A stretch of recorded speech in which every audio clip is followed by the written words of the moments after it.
Halo, salam saudara. Saat ini saya akan membahas tentang konsep gereja berdasarkan tulisan Paulus.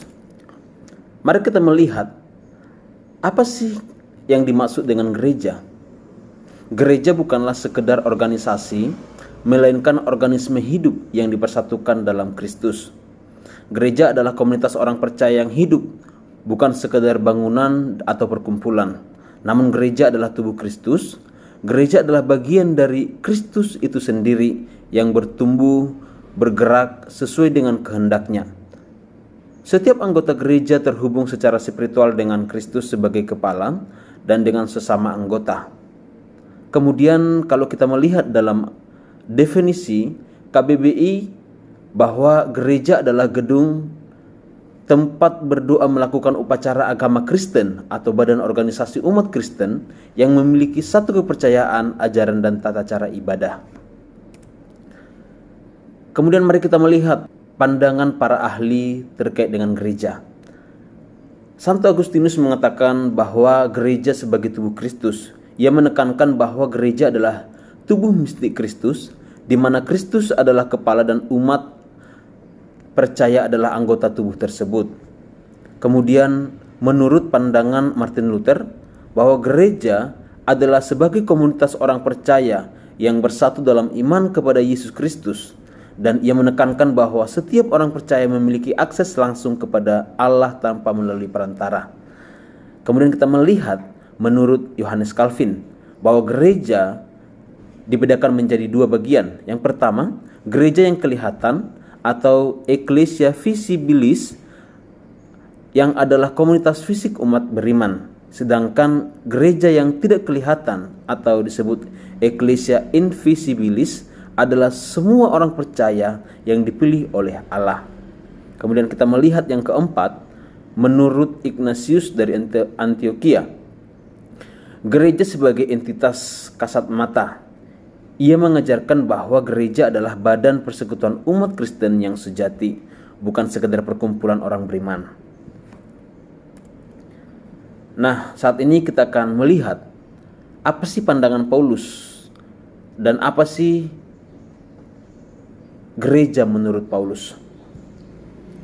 Gereja adalah orang-orang kudus. Kata kudus dalam bahasa Yunani adalah hagios, yang artinya dikuduskan atau dipisahkan untuk tujuan khusus. Dalam konteks gereja, kata kudus merujuk pada orang percaya yang dipisahkan Allah untuk menjadi miliknya. Kekudusan diterima melalui karya Kristus, bukan oleh kebaikan dan usaha manusia itu sendiri. Kemudian yang kedua, gereja adalah tubuh Kristus. Nah, ini dibagi menjadi dua arti. Yang pertama, sebagai kiasan tubuh dalam Roma dan Korintus. Paulus menganalogikan bahwa tubuh untuk menggambarkan kesatuan, walaupun banyak anggota berbeda, unik namun bagian dari satu tubuh dan saling membutuhkan untuk membangun tubuh Kristus. Sebab salah satu tubuh yang menderita, maka semua akan turut merasakan sakit dan turut serta merasakan apa yang dirasakan oleh salah satu bagian tubuh tersebut. Kemudian yang kedua, kesatuan dan keberagaman anggota. Keberagaman budaya dan latar belakang serta memiliki banyak sekali fungsi dan karunia-karunia yang memperkaya peran masing-masing, dan itu tidak dapat berfungsi tanpa bantuan anggota tubuh yang lain. Semuanya saling membutuhkan, dan gereja adalah tubuh yang hidup dan Yesuslah sebagai kepala. Kemudian konsep dasar gereja menurut Paulus. Nah, gereja adalah sebagai bait Allah. Gereja digambarkan bait Allah, tempat Allah berdiam. Bukan gedung saja, namun juga tempat orang-orang merasakan hadirat Allah. Dalam 1 Korintus 3 ayat 16 sampai ayat ke-17 dan Efesus 2 ayat 21 sampai 22, kita boleh baca nanti di sana. Dan yang kedua, gereja itu sebagai keluarga Allah. Gereja merupakan keluarga Allah karena setiap orang percaya adalah anak-anak Allah dan kita semua bersaudara dalam Kristus. Kita boleh membaca nanti dalam Efesus 2 ayat 19 dan Galatia 6 ayat 10. Nah, yang ketiga, Konsep gereja menurut Paulus yaitu gereja sebagai mempelai Kristus. Gereja digambarkan sebagai mempelai perempuan yang sedang mempersiapkan diri untuk bersatu dengan Kristus yang merupakan mempelai laki-laki. Boleh kita baca dalam Efesus 5 ayat 25 sampai 27 dan 2 Korintus 11 ayat 2. Kemudian kita akan melihat menurut Paulus jenis-jenis gereja dibedakan menjadi dua. Yang pertama, gereja lokal. Gereja lokal di sini adalah gereja yang merujuk pada persekutuan orang percaya di suatu tempat, wilayah. Seperti ia menuliskan surat kepada jemaat yang ada di Korintus, Efesus, dan lain sebagainya.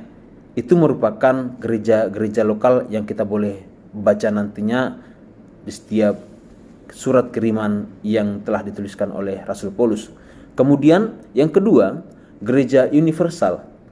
Gereja universal ini mencakup semua orang percaya yang ada di muka bumi, sebab mereka semua adalah tubuh Kristus. Semua kita yang percaya kepada Tuhan, kita adalah bagian daripada gereja. Nah, kemudian kita masuk kepada fungsi gereja sebagai tubuh Kristus.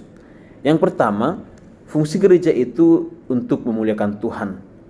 Gereja adalah suatu tempat untuk memuliakan Tuhan yang dilakukan gereja baik dalam ibadah, dalam pelayanan, kehidupan sehari-hari, harusnya itu bertujuan untuk memuliakan Allah.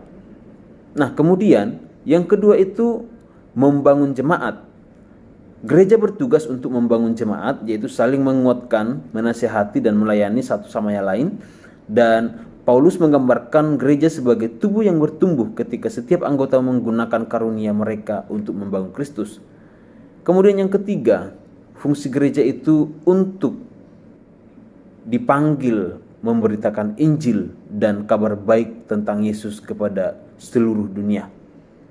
Nah, Paulus melihat dirinya sebagai utusan Kristus yang bertugas untuk memberitakan keselamatan kepada semua orang, baik Yahudi maupun non-Yahudi. Kemudian yang keempat, fungsi gereja adalah pelayanan kasih. Gereja dipanggil untuk melayani dalam kasih. Kasih adalah ciri khas orang percaya dan menjadi dasar dari segala pelayanan gereja. Kemudian fungsi gereja yang berikutnya untuk menjadi terang dan garam. Gereja dipanggil untuk menjadi terang dan garam dunia, yaitu membawa pengaruh positif dan transformasi kehidupan di tengah-tengah masyarakat dunia ini. Kemudian yang keenam, fungsi gereja yaitu untuk menjaga kesatuan. Gereja dipanggil untuk menjaga kesatuan dalam Roh Kudus. Paulus menekankan bahwa gereja adalah satu tubuh dalam Kristus meskipun terdiri dari banyak anggota. Kemudian yang terakhir, fungsi gereja mengajarkan dan memelihara kebenaran. Fungsi gereja bertugas untuk mengajarkan dan memelihara kebenaran Injil. Paulus menekankan pentingnya pengajaran yang sehat dan penolakan terhadap ajaran sesat. Kemudian setelah kita melihat fungsi gereja, terdapat juga tantangan dalam gereja.